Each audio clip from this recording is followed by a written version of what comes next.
Assalamualaikum warahmatullahi wabarakatuh. Selamat siang, salam sejahtera bagi kita semua. Yang terhormat Bapak Taufik selaku calon kepala desa, yang terhormat Bapak Wibi dan Ibu Selsa selaku perwakilan dari Badan Permusyawaratan Desa, yang terhormat Ibu Savana selaku fasilitator atau konsultan, yang terhormat Ibu Vika selaku akademisi, yang terhormat Ibu Shirley perwakilan dari NGO, yang terhormat Bapak Faisal perwakilan dari dunia usaha dan industri, yang terhormat Ibu Febi perwakilan dari masyarakat, yang terhormat Ibu Aulia perwakilan dari dusun, yang terhormat Ibu Adel perwakilan dari media. Puji syukur kita panjatkan kehadirat Allah Subhanahu wa Ta'ala, yang mana kita masih diberikan kesehatan dan kesempatan untuk memenuhi undangan dari kami dalam rangka musyawarah desa yang membahas rancangan RPJMDes Desa Tirtomulyo tahun 2016-2022. Yang akan dibuka dengan sambutan dari calon kepala desa. Untuk waktu dan tempat saya persilahkan. Baik, terima kasih kepada Ibu Moderator yang telah memberikan saya kesempatan. Bismillahirrahmanirrahim. Assalamualaikum warahmatullahi wabarakatuh. Pertama-tama, marilah kita panjatkan puji dan syukur kepada Allah Subhanahu wa Ta'ala yang telah memberikan kesempatan sehingga kita bisa berkumpul pada siang hari ini. Dalam penyusunan RPJMDes ini, tentunya melibatkan para Bapak Ibu sekalian. Maka dari itu, saya mengundang para Bapak Ibu sekalian dalam acara musyawarah desa tentang rancangan RPJMDes Tirtomulyo tahun 2016-2022. Ini adalah merupakan suatu perwujudan dari visi dan misi, juga sebagai tindak lanjut dari berbagai aspirasi yang disampaikan masyarakat. Kita tahu bahwa penyusunan RPJMDes tahun 2016-2022 Tirtomulyo ini melibatkan berbagai pihak dan lembaga yang terkait. Maka dari itu, saya berharap semua pihak yang terlibat dapat bekerja sama dengan baik dalam penyusunan RPJMDes ini. Dan semoga Allah Subhanahu wa Ta'ala meridhoi apa yang telah kita rencanakan dalam upaya untuk mensejahterakan desa ini. Amin ya Allah ya Rabbal Alamin. Sekian dari saya. Wassalamualaikum warahmatullahi wabarakatuh. Waalaikumsalam warahmatullahi wabarakatuh. Terima kasih kepada calon kepala desa atas sambutannya. Selanjutnya pemaparan dari Badan Permusyawaratan Desa. Untuk waktu dan tempat saya persilahkan. Ya, terima kasih kepada Ibu Moderator. Saya sebagai BPD akan memaparkan laporan hasil pengkajian desa berupa kondisi umum desa Tirtomulyo. Perlu kita pahami, kondisi desa Tirtomulyo dalam mengukur perencanaan muatan pendukung dan permasalahan saat ini akan memberikan keputusan pembangunan dalam langkah pendayagunaan serta penyelesaian masalah pada masyarakat. Pada Desa Tirtomulyo, salah satu dari 5 desa yang ada di Kecamatan Kretek yang terletak kurang lebih 3 km ke arah barat dari Kecamatan Kretek. Desa Tirtomulyo mempunyai wilayah seluas 418 meter persegi. Mayoritas mata pencaharian penduduk di Desa Tirtomulyo bergerak pada bidang pertanian. Permasalahan yang sering muncul berkaitan dengan mata pencaharian penduduknya adalah terbatasnya lapangan pekerjaan yang sesuai dengan tingkat perkembangan penduduk sebagaimana tertuang dalam Perencanaan Pembangunan Daerah Kabupaten Bantul. Desa Tirtomulyo mempunyai iklim kemarau dan juga penghujan. Hal ini berpengaruh langsung terhadap kegiatan pertanian yang ada di Desa Tirtomulyo. Desa Tirtomulyo terdiri dari 15 pendukuhan dengan jumlah penduduk 7.752 jiwa, merupakan salah satu dari 5 desa di Kecamatan Kretek. Ada juga kondisi umum Desa Tirtomulyo dalam bidang ekonomi, dengan potensi sumber daya yang ada, belum secara optimal dapat dimanfaatkan. Untuk arah kebijakan pembangunan desa, yaitu pembangunan diarahkan kepada upaya pengembangan pusat-pusat pertumbuhan untuk mendorong pengembangan pedesaan berkelanjutan yang memiliki ketahanan sosial, ekonomi, dan ekologi, serta mendorong keterkaitan desa dan kota. Kebijakan pembangunan ini dilakukan dengan strategi sebagai berikut, yaitu menyelenggarakan pemerintah desa, memfasilitasi peningkatan rutinitas pemerintah desa dan kesejahteraan pamong desa, memfasilitasi peningkatan rutinitas Badan Permusyawaratan Desa memenuhi kebutuhan mendasar pada masyarakat pedesaan dalam hal pembangunan infrastruktur, penunjang peningkatan perekonomian masyarakat desa, memenuhi kebutuhan dasar masyarakat pedesaan dalam bidang pendidikan dan kesehatan, meningkatkan pemberdayaan masyarakat melalui penguatan sosial budaya masyarakat dan keadilan gender, meningkatkan kesejahteraan masyarakat melalui STBM, perwujudan kemandirian pangan dan pengelolaan sumber daya alam yang berkelanjutan dengan memanfaatkan inovasi dan teknologi guna di pedesaan mengembangkan lembaga pendukung ekonomi desa seperti koperasi dan BUM desa dan lembaga ekonomi makro lainnya. Saya, selaku fasilitator, menyetujui kebijakan yang telah dipaparkan oleh BPD dalam upaya pengembangan pusat pertumbuhan untuk mendorong pengembangan pedesaan berkelanjutan yang memiliki ketahanan sosial dan ekonomi. Dengan berbagai strategi yang sudah ditentukan oleh BPD untuk mencapai sasaran kebijakan pembangunan desa.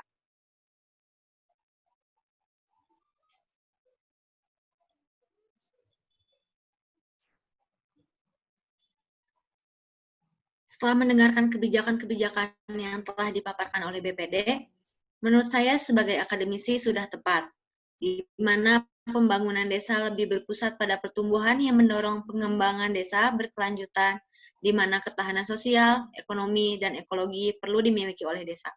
Di sini juga kita mendorong keterkaitan antara desa dan kota, agar pembangunan desa dapat lebih berkembang dan memanfaatkan potensi yang dimiliki desa Tirtomulyo. Selanjutnya terdapat pemaparan prioritas rencana kebijakan desa dalam 6 tahun ke depan oleh Kepala Desa. Iya, baik. Dalam rencana kegiatan desa dalam 6 tahun ke depan, saya akan memprioritaskan untuk mengurangi pengangguran. Kenapa? Karena di desa ini lapangan pekerjaan sangat terbatas. Maka dari itu, saya ingin memperluas kesempatan kerja dengan melakukan penguatan modal dan fasilitas sebagai pengembangan usaha, khususnya dalam bidang ekonomi. Terima kasih.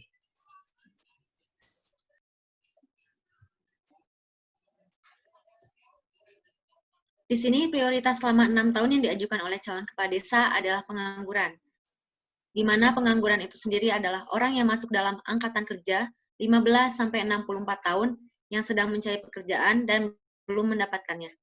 Calon kepala desa sudah tepat memilih pengangguran. Karena itu, apapun alasan dan bagaimanapun kondisinya, masalah pengangguran harus dapat diatasi dengan berbagai upaya.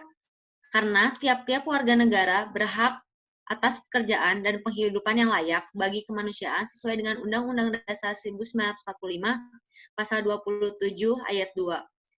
Sebagai solusinya, di sini kita membuat kebijakan yang perlu ditempuh oleh pemerintahan, yaitu memberikan bantuan wawasan, pengetahuan, dan kemampuan jiwa kewirausahaan kepada usaha kecil dan menengah, berupa bimbingan teknis dan manajemen, serta memberikan bantuan modal jangka panjang maupun jangka pendek, perluasan pasar, serta memberikan fasilitas khusus agar dapat tumbuh secara mandiri dan andal bersaing di bidangnya. Di sini agar pengangguran dapat berkurang.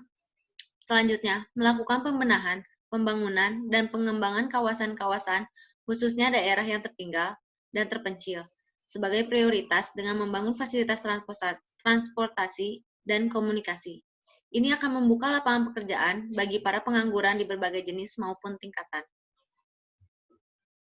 Saya akan menambahkan kebijakan untuk mengatasi pengangguran yang telah disampaikan oleh akademisi, yaitu mempermudah perizinan dan meningkatkan keamanan agar para calon wirausaha mudah membuka lapangan pekerjaan, di mana akan mengurangi pengangguran, dan akan mempermudah investor untuk menanamkan modal. Dan yang terakhir, meningkatkan mutu pendidikan di desa.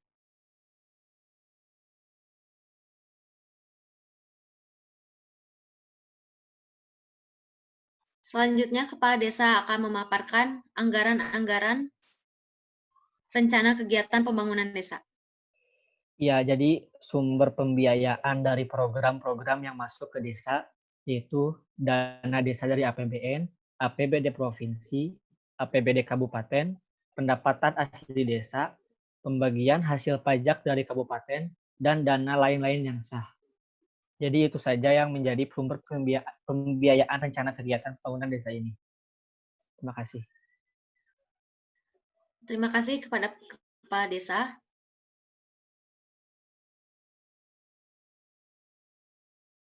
Assalamualaikum warahmatullahi wabarakatuh. Kita mulai kembali musyawarah desa yang membahas tentang rencana RPJMD Desa Tirtomulyo 2016-2022. Di sini kita akan mendengarkan pemaparan visi misi dari calon kepala desa. Untuk waktu dan tempat saya persilakan. Ya, baik, terima kasih. Jadi visi saya adalah yang pertama, yaitu sehat, yang artinya masyarakat harus sehat jasmani dan rohani. Yang kedua, cerdas, karena cerdas adalah modal utama untuk mencapai tujuan hidup tersebut. Terus yang ketiga, sejahtera, artinya tercukupi kebutuhan dasar hidup bagi masyarakat.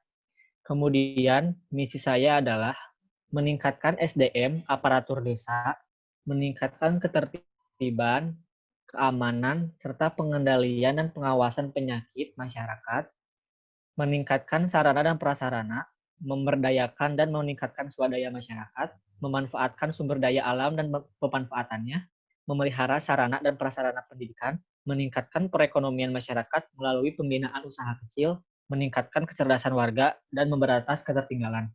Terima kasih.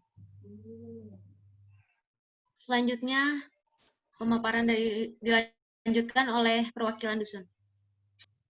Saya selaku dari perwakilan dusun yang menjadi bagian dari tim penyusun juga, berdasarkan visi dan misi yang telah disampaikan oleh Kepala Desa, bahwa Kepala Desa telah mempertimbangkan potensi dan hambatan, baik itu internal maupun eksternal.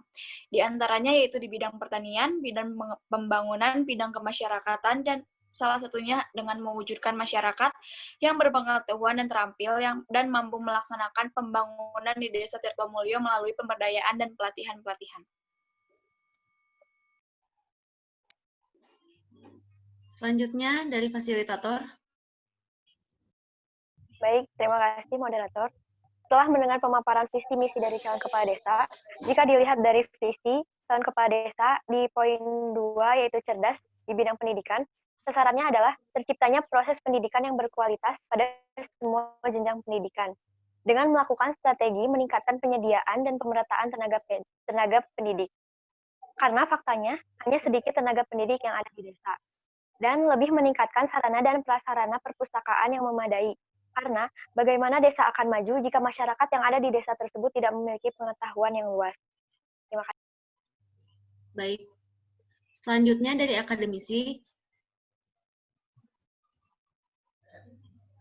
Di sini, setelah mendengarkan pemaparan visi misi dari calon kepala desa, jika dilihat dari bidang kesehatan, di sini kita akan meningkatkan pelayanan atau fasilitas kesehatan yang ada di desa. Diharapkan masyarakat mendapatkan pelayanan kesehatan yang maksimal.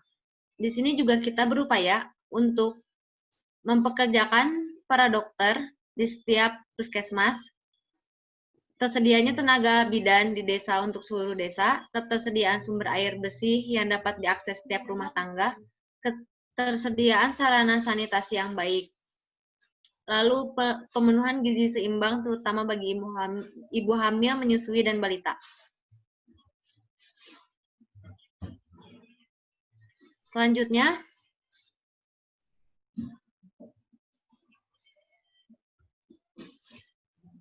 Selanjutnya terdapat pemaparan pokok-pokok pikiran dari BPD. Baik, terima kasih. Berintik tolak dari kondisi umum yang disampaikan sebelumnya, maka dalam penyampaian pokok-pokok pikiran BPD dapat kami sampaikan permasalahan-permasalahan yang mendasar di Desa Tirtomulyo, yaitu pada bidang ekonomi, masih banyak kurang usaha-usaha kecil di Desa Tirtomulyo, sehingga diperlukannya upaya fasilitas, pendampingan, dan kemudahan bagi masyarakat agar usaha tersebut tumbuh berkembang. Dan masih banyak angka pengangguran di desa tersebut. Berdasarkan permasalahan yang ada dari jaringan aspirasi BPD, maka pokok pikiran BPD adalah ke-1, memperluas lapangan kerja. Kedua, pengembangan dan pemanfaatan teknologi untuk kemajuan ekonomi. Ketiga, meningkatkan kualitas, ketertiban, dan ketentraman masyarakat desa berdasarkan kebutuhan masyarakat desa. Berdasarkan pokok pikiran BPD yang telah disampaikan, sebelumnya dapat disimpulkan sebagai berikut. Desa Tirtomulyo merupakan desa yang mayoritas masyarakatnya bekerja sebagai petani, buruh tani, peternak, sehingga roda perekonomian masyarakat tidak terlepas dari hal tersebut. Pembangunan akan terlaksana dengan baik jika didukung oleh SDM yang berkualitas, mengingat SDM masyarakat di Desa Tirtomulyo masih rendah dan diperlukannya upaya pemerintah untuk meningkatkan SDM masyarakat di Desa Tirtomulyo. Selanjutnya terdapat prakarsa dari unsur masyarakat. Yang pertama dari NGO. Tugas. Saya selaku perwakilan dari NGO akan menyampaikan beberapa masalah yang muncul berkaitan dengan mata pencarian penduduk, yaitu petani yang belum dapat meningkatkan hasil atau produksi pertanian. Para petani masih menggunakan pengetahuan konvensional dalam mengelola lahan pertanian. Para petani Desa Tirtomulyo terkesan kurang partisipatif mengikuti kegiatan atau program pemberdayaan yang dilakukan oleh pemerintah desa. Saran saya, pemerintah Desa Tirtomulyo harus melahirkan inovasi baru dalam melakukan kegiatan pemberdayaan bagi masyarakat petani. Sehingga dari hasil pemberdayaan tersebut berdampak pada peningkatan taraf hidup, kesejahteraan, dan hasil produksi pertanian para petani yang ada. Memberikan motivasi, pembinaan, sosialisasi, dan himbauan secara terus-menerus kepada masyarakat petani, agar mereka dapat berpartisipasi aktif dalam setiap kegiatan pemberdayaan yang dilakukan oleh pemerintah desa. Sehingga tujuan dari dilakukannya kegiatan pemberdayaan dapat berhasil. Sekian dari saya. Selanjutnya terdapat prakarsa dari perwakilan dunia usaha dan industri.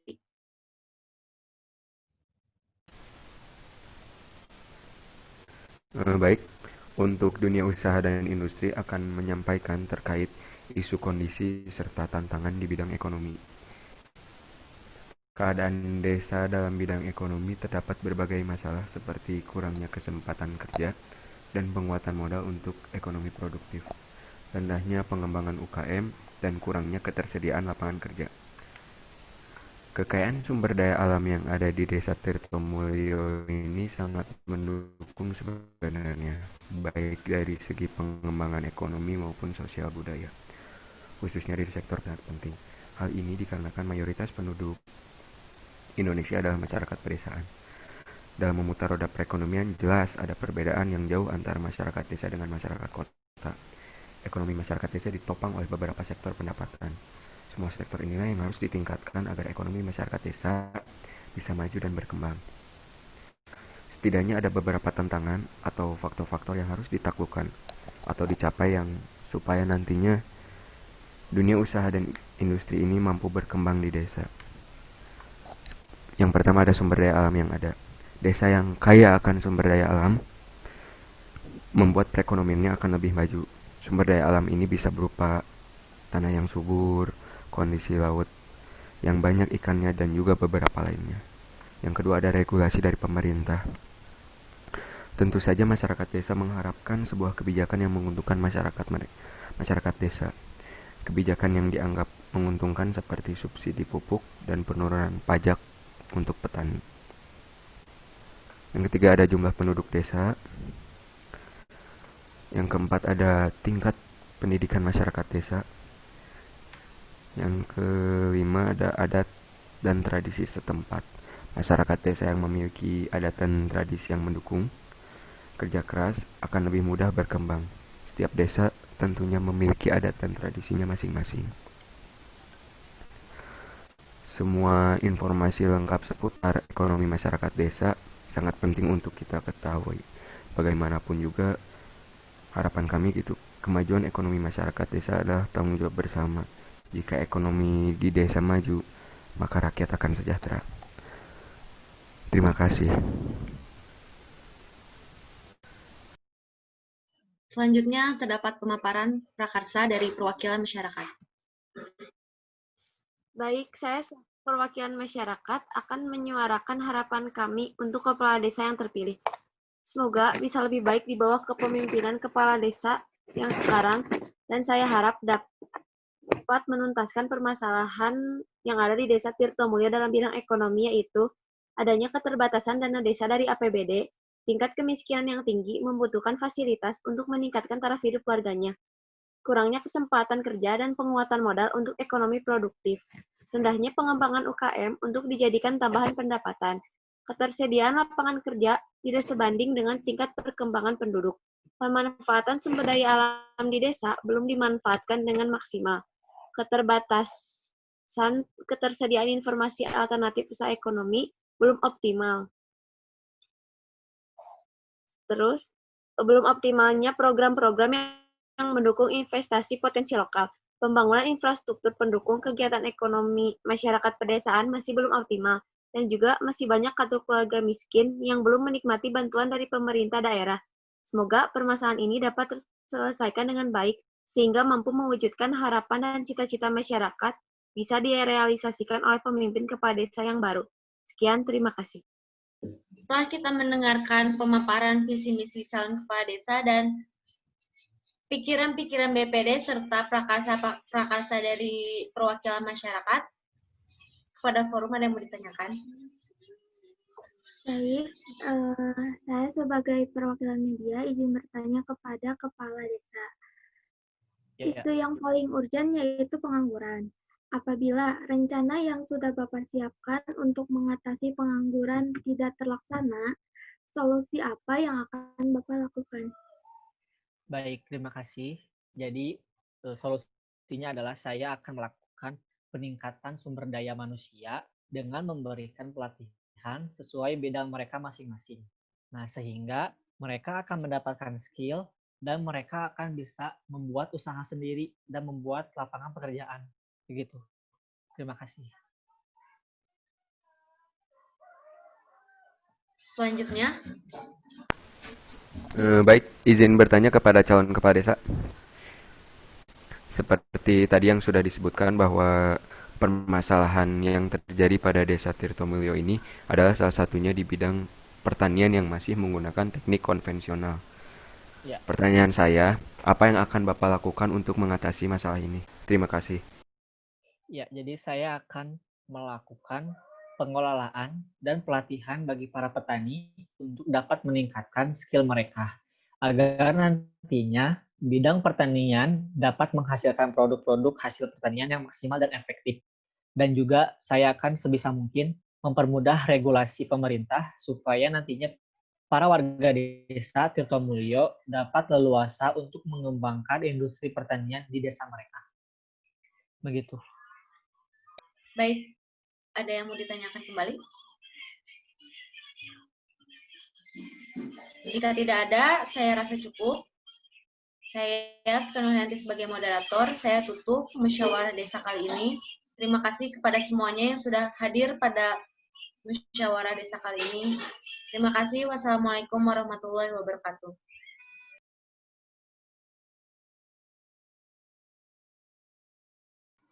Assalamualaikum warahmatullahi wabarakatuh. Kita mulai musyawarah desa untuk menyepakati RPJMDes Desa Tirtomulyo tahun 2016-2022. Dipersilahkan kepada BPD. Ya, di sini kami akan menetapkan RPJMDes yang telah dibahas pada musrembang dan musyawarah desa, yang di mana Desa Tirtomulyo terdiri dari 15 pendukuhan dengan jumlah penduduk sebesar 7.752 jiwa, merupakan salah satu dari 5 desa di Kecamatan Kretek. Data ini bermanfaat untuk mengetahui laju pertumbuhan penduduk dan mengetahui jumlah angkatan kerja yang ada. Mata pencaharian penduduk di Desa Tirtomulyo sebagian besar masih berada di sektor pertanian. Hal ini menunjukkan bahwa sektor pertanian memang berperan penting dalam bidang ekonomi masyarakat. Pendapatan desa merupakan jumlah keseluruhan penerimaan desa yang dibukukan dalam APBD setiap tahun anggaran. Sekian dari BPD, saya kembalikan kepada moderator. Terima kasih BPD. Selanjutnya RPJM Desa Tirtomulyo akan disepakati oleh calon kepala desa. Untuk waktu dan tempat saya persilahkan. Baik, terima kasih kepada moderator. Jadi saya selaku kepala desa dan tim penyusun menyetujui dan menyepakati rancangan pembangunan jangka menengah desa Tirtomulyo tahun 2016-2022. Terima kasih. Baik, dengan disepakatinya RPJM Desa Tirtomulyo tahun 2016-2022, maka musyawarah desa ini resmi kami akhiri. Wassalamualaikum warahmatullahi wabarakatuh.